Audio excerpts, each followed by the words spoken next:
Hello everyone. Let's start the next gland in the chapter 11, and that is thyroid gland. As you all know, thyroid gland is in front of your neck and is composed of two lobes, right and left, which are attached to each other by a bridge or is called isthmus. When you look at inside the gland under the microscope, you can see your gland is composed of a bunch of follicles. This is a follicle, this is another follicle, and this is another follicle. Each follicle is surrounded by some cuboidal cells, and those are called follicular cells. This is the cell that produces hormone that we're going to discuss in this chapter. Besides follicular cells, we have another cells here, as you can see is lighter, and they are in between follicles. These cells are called parafollicular cells, or it's called C cells. These cells, they produce hormone as well. Let's look at this follicle schematically. In this picture, you can see this is a follicle. This is follicular cells, and follicular cells are being wrapped by blood vessels. These cells, they're gonna take ingredient from blood vessel and change it to the thyroid hormone and dump this thyroid hormone inside this follicular lumen. This follicular lumen, this area, is filled by colloid. Colloid contains thyroid hormones.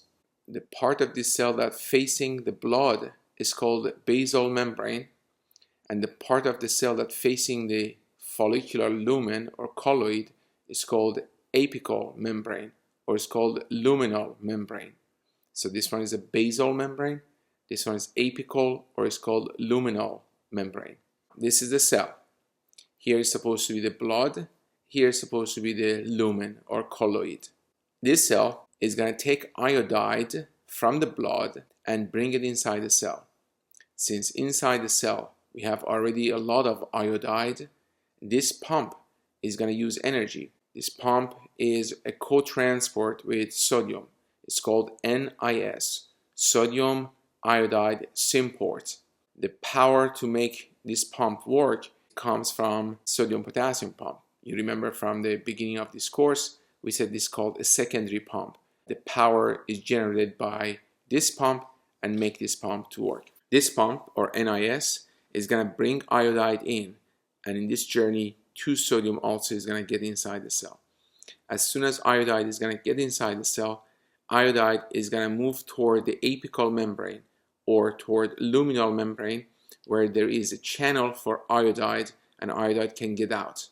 This movement would be a passive diffusion. Why is going to go through this one out? Because we have a lot of iodide and it's going to go from higher concentration to lower concentration. This channel that allows iodide to get out is called pendrin. So iodide is going to leave the cell through the pendrin and it's going to come to the lumen. This cell, like any other cell, can produce protein. One of the most important protein that this cell creates is called thyroglobulin. Thyroglobulin is going to be made by the endoplasmic reticulum, and finally with the Golgi apparatus is going to be stored inside the vesicle. This vesicle is going to come to apical membrane and is going to dump the content inside the lumen. Thyroglobulin is a protein that has a lot of amino acid tyrosine. Tyrosine is an important component of thyroglobulin. So now remember, we have here iodide and we have thyroglobulin. There is a very important enzyme that is found in the luminal area, and that is called TPO, thyroid peroxidase. Thyroid peroxidase is going to turn iodide into iodine, or I2, thanks to H2O2 or hydrogen peroxide. Hydrogen peroxide is not very important for you to know, but is being made by this enzyme. It's called thyroid oxidase. So we have thyroid oxidase that creates H2O2. We have thyroid peroxidase that change iodide into iodine. For TPO to function, we need H2O2. And who creates this H2O2? Thyroid oxidase. In next step, iodine is going to attach to tyrosine of thyroglobulin. Let's take a look at this picture. This is supposed to be your thyroglobulin, and these are the tyrosine. As you can see, you see 2 tyrosine here. If I attach one iodide to this thyroglobulin, that is called MIT, monoiodothyronine. Has only one, mono. If I attach 2 iodine to this thyroglobulin, I'm going to create DIT, diiodothyronine. If I combine this one with this one, I'm going to have 3 iodine. This is called T3, iodothyronine. And if I combine this one with another one, then I'm going to create the one with 4 iodine. It's called tetraiodothyronine. These two, they're active hormones. It's called T3 and T4. T3 because it has 3 iodine, T4 because it has 4 iodine. Let's go back to this picture. Let's go to this picture and review one more time. Iodide is going to leave pendrin and is going to come inside the follicular lumen. The cell is going to produce thyroglobulin, which has a lot of tyrosine. And then TPO, thyroid peroxidase, is going to attach iodine into tyrosine residue of this protein. In other words, this is the protein and this is tyrosine residue, and TPO is going to stick iodine to it. If there is 1, it's called MIT. If there's 2, it's called DIT. If I combine these 2 together, it's called T3. And if I combine 2 of this one, it's called T4.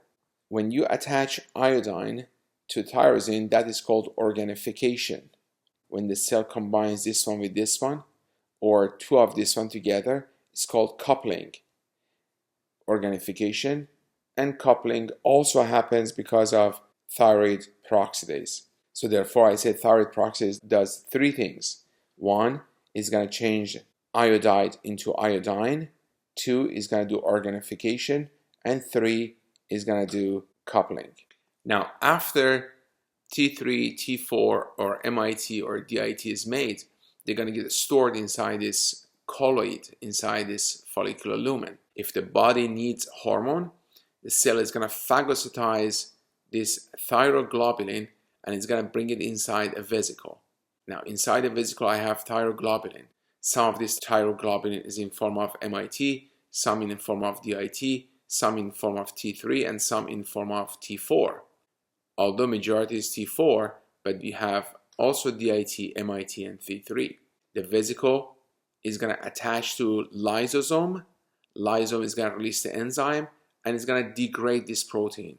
By degradation, you're going to release MIT, DIT, T3, and T4. Again, majority by far would be T4. And T4 is going to leave the cell and is going to come inside the blood circulation. So remember, this cell is going to produce thyroglobulin and then it's going to attach iodine to it. And then if you need it, then you're going to call back this thyroglobulin inside the vesicle. Lysosome is going to attach to it, break it down, release T4 along with other components, but T4 is the one is going to leave. What's going to happen to the rest of these components, MIT and DIT?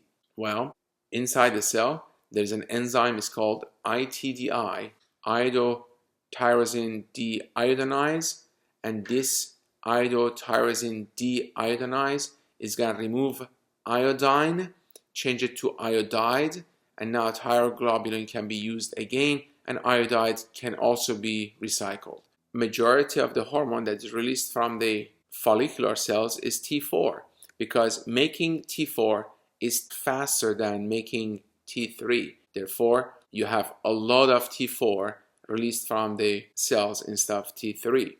However, remember, T3 is much more active compared to T4. So in the target cell, T4 is going to turn back into T3 for function. So let me repeat one more time. Your follicular cells produce T4 mainly, but in the target cell, T4 changed to T3 for action. T3 and T4, they are attached to a protein. It's called TBG, or thyroxine binding globulin. This is a carrier for T3 and T4. A smaller amount of T3 and T4 can be carried by a protein inside the blood, which is called albumin or prealbumin. These are the most common protein inside the blood. We're going to discuss about this one in the blood section later. Albumin is a carrier that is not specific. In other words, it can carry so many other things, including T3 and T4. Yet TBG is specific for T3 and T4. Albumin can carry other molecules as well as T3 and T4. And lastly, we have some smaller amount inside the blood for free. That means they are not attached to any protein. The free T3 and T4 are active hormones. We said for thyroid hormone to function, we have to turn T4 to T3. Inside the target cells, around 45% of the T4 is going to turn into T3 and become active. 55% of T4, however, is going to change to something that's called reverse T3 or RT3. 55% is going to change to RT3. RT3 is inactive. We already talked about the receptor for thyroid hormone. We said thyroid hormone can get inside the cell, inside the nucleus, change the gene expression. Therefore, the receptor for T3 is located inside the nucleus and it's going to bound to DNA. Remember, we have an axis. Hypothalamus releases TRH. TRH is going to affect anterior pituitary gland. Anterior pituitary gland is going to release TSH, and TSH is going to make your thyroid gland to produce hormone. Thyroid gland is going to release T3 and T4, of course, mainly T4. However, it is T3 that create negative feedback. T3 and T4, they're going to get inside the anterior pituitary gland. Anterior pituitary gland is going to break down T4 to T3, and that's T3 that creates negative feedback on anterior pituitary gland. This slide shows you what makes you to produce more T3 or T4 and what makes you to produce less T3 and T4. Top of the line is TSH. The TSH goes up, you're going to create more T3 and T4. And what is going to make you to produce less hormone? A small amount of iodide. If you have iodide deficiency, if you don't have enough iodide, of course your gland cannot produce enough hormone. The rest of them is not super important for you. I'm going to skip it, but at least you understand TSH and iodide deficiency for a stimulatory effect or inhibitory effect. Now let's talk about TSH. TSH is going to do a few things. One is going to bring more blood to thyroid gland. Remember, when more blood comes to thyroid gland, that means more iodide is available. That means your thyroid gland is going to work more. So that's one thing. The second thing is TSH is going to make your thyroid gland to become hypertrophic, to become bigger. The number of the cells also is going to increase. TSH is going to make your thyroid to grow. And finally, it is TSH that call for bringing thyroglobulin inside this endosome and release it. Without TSH, you're going to store hormone, but you are not going to bring it back to the blood. So TSH is the one that makes these steps of releasing T3 and T4 happens. The function of TSH is through second messenger, cyclic AMP. After learning how the thyroid hormone is made and how it's being released, let's talk about the function of the T3 or T4. Of course, mainly T3 because that's the active form. I'm sure many of you guys know that thyroid hormone increases your basal metabolic rate. So more thyroid hormone is going to increase consumption of oxygen, is going to increase metabolism. Less thyroid hormone is going to decrease your metabolism and your consumption of oxygen is going to decrease. Yet, you must realize thyroid hormone changes the metabolism of every cells and every organ except brain and spleen. Brain metabolism is independent of thyroid hormone. That's really important. But how does thyroid hormone increase your oxygen consumption? Well, the answer is thyroid hormone is going to make your sodium-potassium pump to become more active. You're going to create more sodium-potassium pump and sodium-potassium pump becomes more active. Remember, sodium-potassium pump is going to use ATP, and to make ATP, you have to increase your metabolism. As a result, your metabolism goes up, your oxygen consumption is going to go up, and as a result, you produce more heat and your temperature, body temperature is going to go up. We said thyroid hormone is going to affect your metabolism. What does it exactly do? Well, thyroid hormone is going to potentiate the effect of growth hormone, catecholamine, and glucagon. We didn't talk about glucagon yet. We're going to talk about this one today, But for now, I want you to understand. Remember, growth hormone and catecholamine, they increase your blood sugar. They do gluconeogenesis. Remember, both of them, they're going to break down your lipid. That means you're going to do lipolysis. Thyroid hormone is going to potentiate those effects. It's going to do proteolysis. It's going to break down your protein. Of course, to increase your metabolism, we need more blood supply and we need more oxygen. So therefore, thyroid hormone is going to affect your cardiovascular and respiratory system also. Thyroid hormone is going to make your heart to pump faster and stronger and make you to increase your ventilation. For doing that, thyroid hormone is going to increase the number of beta-1 receptor on your heart. Remember, beta-1 is going to increase your heart activity. It's going to increase the number of myosin, and also is going to increase the number of the calcium ATPase. We will see in the muscle section that having calcium pump is essential for the function of the muscles. For growth hormone to function, we need to have thyroid hormones. Without thyroid hormone, growth hormone is not going to function. Thyroid hormone is going to synergistically work with growth hormone or somatomedian to make new bone. Ossification and bone maturation happens in the presence of thyroid hormone. The effect of thyroid hormone on CNS is rather important. As we mentioned before, during prenatal period, when the baby is inside the mom's uterus until the baby is born, presence of thyroid hormone for brain maturation is essential. Without thyroid hormone, brain of the baby is not going to get mature. The baby becomes mentally retarded. How about after brain is formed?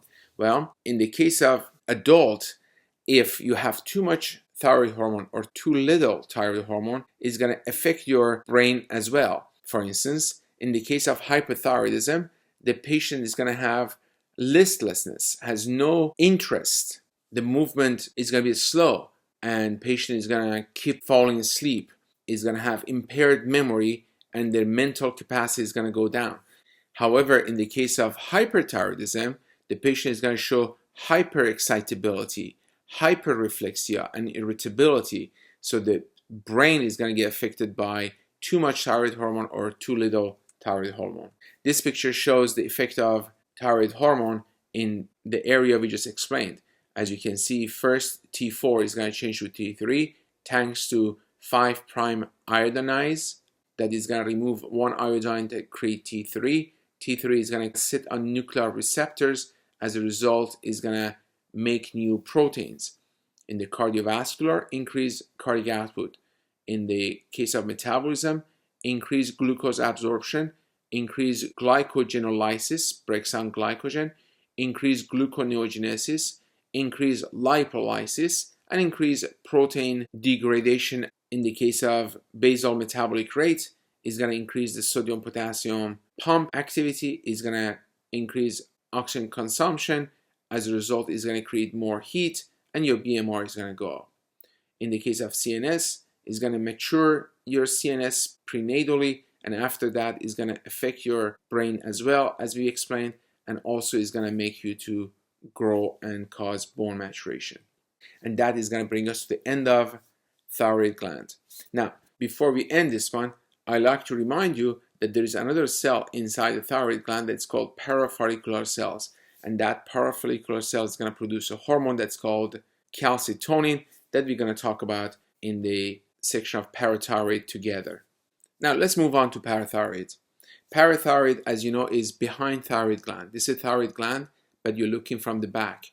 There are 4 small pieces. It's called parathyroid glands.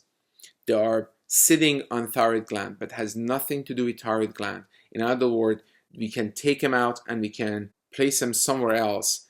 Still, they're going to function. So they have nothing to do with each other. Parathyroid gland is composed of chief cells. The only product of this gland is a hormone is called PTH, or parathormone, or parathyroid hormone.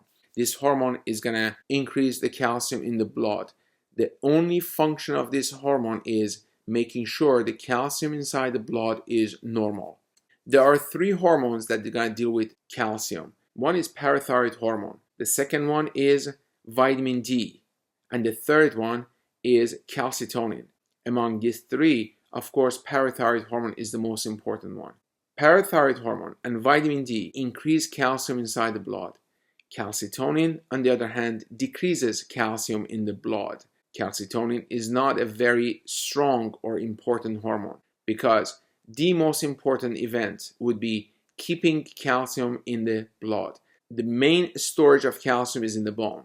If calcium is depleted from the bone, if you remove calcium from bone, your bone becomes fragile and your bone is going to break. However, if you don't have enough calcium in the blood, the patient may die. Calcium in the blood is by far the most important event in our body. Therefore, among these three hormones, parathyroid hormone would be the most important ones, and calcitonin is the least important hormone. So for that reason, we have to talk about calcium first before we understand the function of parathyroid gland. The amount of calcium, the total amount of calcium in the blood is 10 milligram per deciliter. 40% of this calcium is attached to albumin. Remember I told you albumin is a protein inside the blood that is a carrier and can carry many things, including thyroid hormone and now also calcium. So 40% of your calcium is being attached to albumin. However, out of this 60%, 10% is attached to an ion, like phosphate, like sulfate, like citrate. The next 50% is free inside the blood, and those are biologically active calcium. This slide shows different forms of calcium in the blood. 40% attached to albumin, 60% is non-attached. It's called ultrafiltrable. That means they can get filtered through the kidney. 10% are attached to an ion, and 50% is ionized, the active form. We said calcium in the blood is super important. Now I want you to know three things can change the calcium concentration in the blood. One is concentration of the protein. Which protein? Albumin. When the concentration of albumin goes up and down, of course the total amount of calcium also is going to change. Two, an ion. Remember, 10% of the calcium attached to an ion. When the concentration of the anion, specifically phosphate, goes up and down, then the total amount of calcium also is going to change. And the third would be acid base. Let's take a look. When the albumin in the blood goes up and down, the total amount of calcium also is going to change. When protein concentration goes up, the total amount of calcium is going to go up. When the protein concentration in the blood goes down, the total amount of calcium goes down. However, the change in the albumin is chronic, is very slow. As a result, body is going to have time to adjust the amount of free calcium inside the blood. Therefore, change of protein inside the blood does not create a significant effect on the ionized calcium, the active calcium. Why? Because concentration of the protein in the blood changes very slowly. As a result, body is going to have time to adjust itself and change the amount of ionized calcium. Therefore, we say change in protein concentration does not changes the ionized calcium. Remember, ionized calcium is the important calcium. How about changing an ion? An ion, we said, is going to attach to 10% of the calcium. Changes in the anion is going to change ionized calcium. For instance, if your phosphate increases inside the plasma, then more calcium is going to attach to phosphate. As a result, the ionized calcium in the blood is going to decrease. So amount of phosphate in the blood would be very important. Depends on how much phosphate you have, the amount of ionized calcium or free calcium in the blood is going to change. And finally, acid base is going to change the amount of calcium. Take a look at this picture. Here is the albumin. Remember, albumin is negative charge, and positive charge, they love to attach to albumin. If you have too much H, too much acid in the blood, if the pH of the blood goes down, that means you have too much acid. As a result, H is going to attach to albumin and calcium cannot attach. So as a result, in acidemia, when the pH is low, when you have too much H is going to attach to albumin and is going to kick the calcium out. The amount of ionized calcium is going to go up. On the other hand, if you have alkalemia, in other words, if you have less hydrogen, then more seats are available for calcium to sit. As a result, the amount of ionized calcium in the blood goes down. So alkalemia causes low calcium, acidemia causes more ionized calcium in the blood. That is very, very important point that I want you to know. So now, after learning about calcium and homeostasis of calcium, now let's talk about the hormones that affect calcium. We said 3 hormones are going to affect calcium. One is PTH. Let's start with PTH. PTH is released from the parathyroid gland. The cells that release PTH is called chief cells. PTH, or parathyroid, is a single polypeptide. And the important function of this hormone is making sure the amount of calcium in the blood stays normal. Chief cells, they have calcium receptor. Calcium is going to sit on that receptor, and that receptor is linked to GQ and phospholipase C. As a result, the cell is going to create IP3 and calcium as a second messenger. So let's say it one more time. Chief cells of parathyroid gland, they have receptor for calcium. When the calcium sits on that receptor, it's going to create a second messenger, and that is IP3 and calcium. Remember, to create that second messenger, we're going to use GQ and we're going to use phospholipase C. If you forgot, please go back and take a look at the beginning of the endocrine section. When the amount of calcium is high inside the blood, that is going to create more IP3 and calcium. Increasing IP3 and calcium is going to decrease PTH secretion. If the IP3 and calcium in the cell goes down, the cell produces more PTH. So remember, increasing second messenger, decrease PTH production, and decreasing IP3/calcium increases PTH secretion. Remember, we said the amount of calcium in the blood is around 10. When the concentration of the calcium in the blood reach to 7.5, as you can see in this picture, the amount of PTH secretion is going to go the maximum. So take a look at this one. When the calcium is 14 or 13 or 12 or 11, as you can see, the percentage of PTH secretion is low. As soon as your blood calcium reach around 7.5, take a look and see the secretion of the PTH is going to reach the maximum, and that 100%. So the threshold is basically 7.5 milligram per deciliter. If your calcium goes below that number, you create the maximum amount of PTH. Now, what does PTH do? Well, when the calcium goes down, we increase PTH. What does PTH do? PTH is going to affect 3 organs: intestine, kidney, and bone. It's going to go to bone and make the bone to release calcium. We're going to talk about this one in a few minutes. It's going to go to kidney and tell the kidney, do not lose any calcium. It's going to reabsorb all the calcium back in the system. So your kidney is not going to lose any calcium. But also, it's going to make your kidney to lose phosphate. Why is that? Now think about it. Do you remember a few minutes ago I told you calcium is going to attach to an ion, and that is phosphate? If you don't have any phosphate, or if you have low phosphate, then more calcium is going to stay in the blood in the form of ionized. We mentioned this one. So therefore, PTH is going to go to the kidney and tell the kidney, I want you to lose phosphate. By losing phosphate, the amount of free calcium or ionized calcium is going to go up. And the last function, PTH is going to make your vitamin D active, and vitamin D is going to go to the intestine and absorb calcium from GI system. Remember, PTH cannot absorb calcium from intestine directly. It's going to activate vitamin D, and it's vitamin D that goes to intestine to absorb calcium. If you don't have active vitamin D, it doesn't matter how much calcium you're going to eat, they're going to go down the drain. It's going to go to the feces. You cannot absorb calcium without active vitamin D.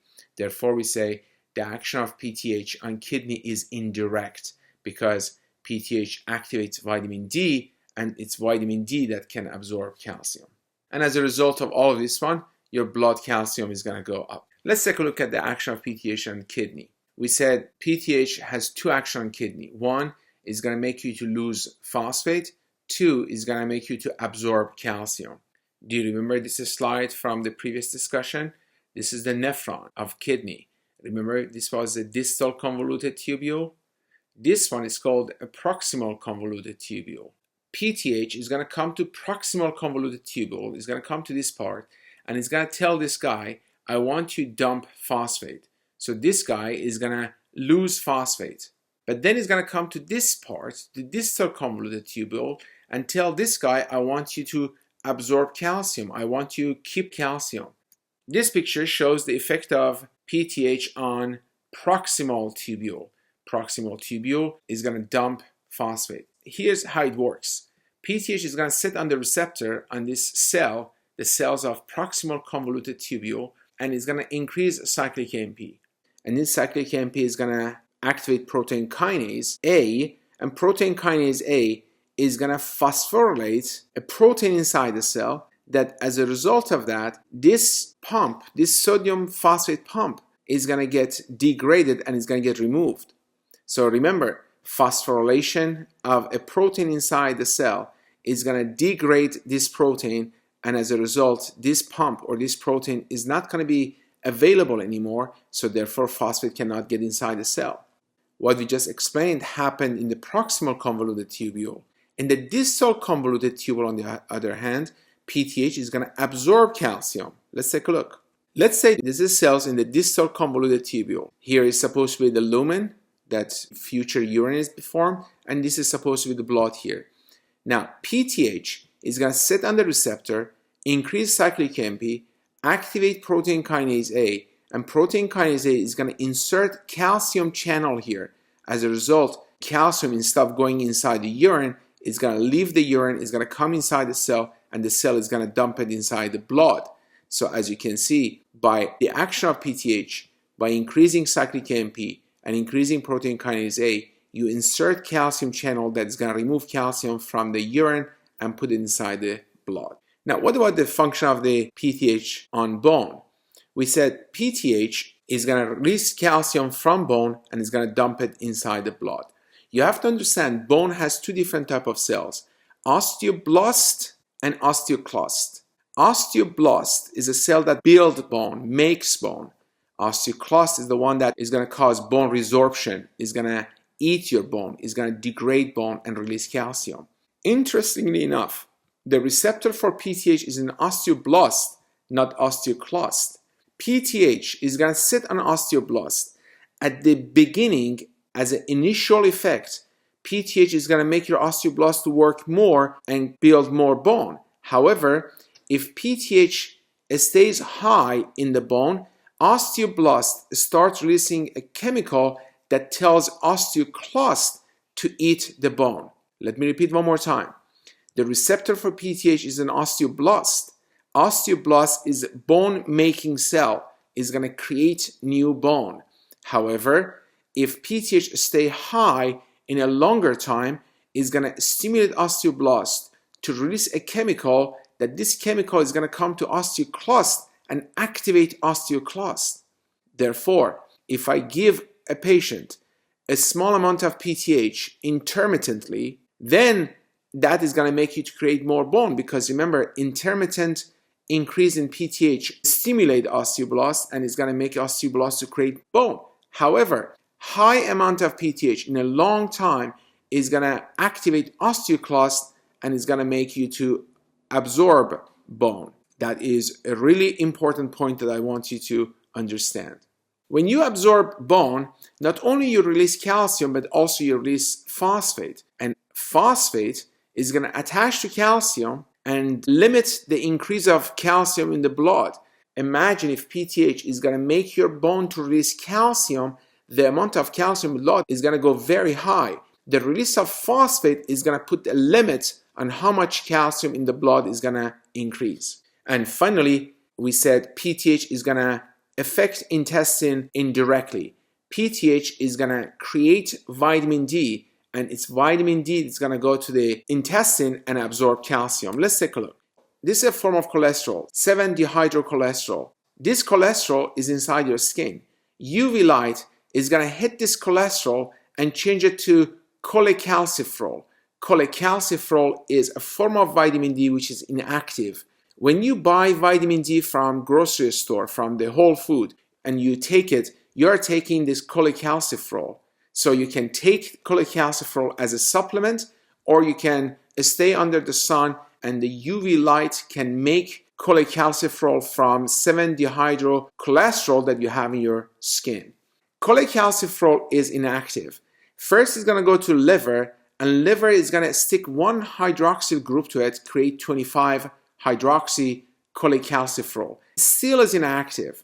25-hydroxy cholecalciferol can go to kidney, and kidney can turn it to active form. It's called 1,25-dihydroxy cholecalciferol, thanks to enzyme 1-alpha hydroxylase.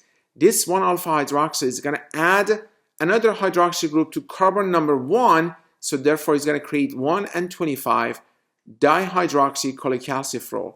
That means you have one hydroxy group attached to carbon number 1 and one hydroxy group attached to carbon number 25. 1,25-dihydroxy cholecalciferol is going to go to the intestine, not only absorb calcium but also absorbs phosphate. So vitamin D absorbs calcium and phosphate from your intestine. Who is going to activate this enzyme to function? The answer is PTH. PTH is going to make this enzyme to become active, but also low calcium can do it, and also low phosphate can do it. Remember, vitamin D absorbs calcium and phosphate from your intestine. Therefore, low phosphate in the blood also activates 1-alpha hydroxylase. Don't worry about this part of this slide. It's not worth to be mentioned, so I'm going to skip it. As you can see in this picture, as a result of the action of vitamin D, you're going to insert a calcium. Here's a lumen of intestine. Calcium is going to come inside the cell, and then you have a pump for calcium that's going to dump the calcium inside the blood. When you bring calcium inside the cell, calcium must attach to a protein. That protein inside the cell is called cal-binding D28K. Cal-binding can carry 4 calcium inside the cell. Then the calcium is going to get released, and this pump is going to pump it inside the blood. Vitamin D not only is going to affect intestine, but also is going to affect kidney. Vitamin D has same effects on kidney that has on intestine. In other words, it's going to go to kidney and absorbs calcium and phosphate from kidney. And finally, vitamin D is going to go to bone and helps PTH to absorb calcium and phosphate. And the last slide that we need to know is about calcitonin. As we said, calcitonin is not a very important hormone. It is released from thyroid gland, from C cells, and opposes the action of vitamin D or PTH. In other words, it's going to bring calcium to the bone, and also is going to go to kidney and make the kidney to lose calcium. The function of calcitonin is decreasing calcium in the blood. So it's going to bring the calcium from the blood and dump it to the bone, or it's going to go to kidney and tell the kidney, I want you to lose calcium. As a result, the calcium in the blood is going to go down. Again, the function of calcitonin is not nearly as important as PTH. And that is going to bring us to the end of parathyroid gland.